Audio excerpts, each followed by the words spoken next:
let's turn over to the Winklevoss part of the story, of course, which is Gemini and Genesis have been duking it out on social media and behind closed doors, trying to figure out a solution for the over $700 million locked up in the Gemini Earn account.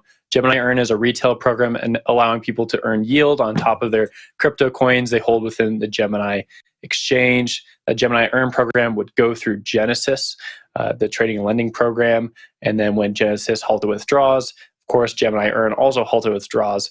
And we've seen that Barry Silbert and the Winklevoss twins have been duking it out on social media, trying to figure out a solution to this problem. It's only escalated more recently, including new tweets from Cameron Winklevoss as of this morning saying, we are preparing to take direct legal action against Barry, DCG, and others who share responsibility for the fraud that has caused harm to 340,000 plus Earn users and others duped by Genesis and its accomplices. So this is a major escalation in terms of Genesis and Gemini going back and forth. And it seems the Chapter 11 process has allowed the Winklevi to take the gloves off a little bit more. Adam, I think I saw your hand go up.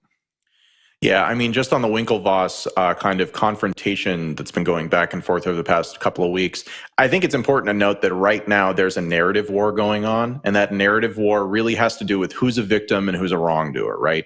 And ultimately, from the like an Earn customer's perspective, I think that there's suspicion that there are multiple wrongdoers and that they've been taken advantage of by the Winklevoss exchange, as well as by the folks who are actually providing the Earn yield that was coming from Genesis. So I think that that's really the dynamic that's going on there. Is just like Sam Bankman-Fried is out there, writing Substacks and trying to control the narrative, trying to make sure that people think that he's actually a victim in this, or at least that he's a good guy in this. I think the same thing is happening there. And you can look at kind of the situation that's happened over the last couple of days, which is funny, which is that both Genesis and Gemini are in trouble with the SEC.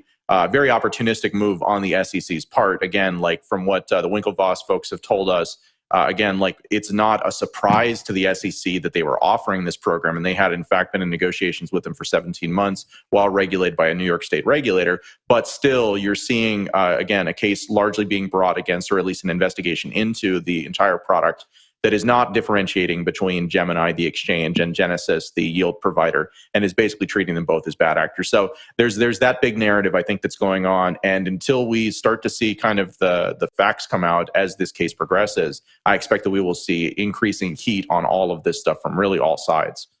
Sam, you want to get this one next? Yeah, I mean, the last point that I think I'd make on this, and I think we started here a little bit, is this contagion effect. I think that the whole Genesis situation just underscores, like we've talked about time and time again, how intertwined all of these big players are in the crypto space, even though the space is, supposed to be this decentralized, radically different system to those past. And I think it's, that's something that we kind of talk about broadly, or it's, I guess, implicit in a lot of the comments that one could make about this situation. But it's just important not to lose sight of the fact that this is, once again, underscoring how intertwined, intermingled all of these different organizations are.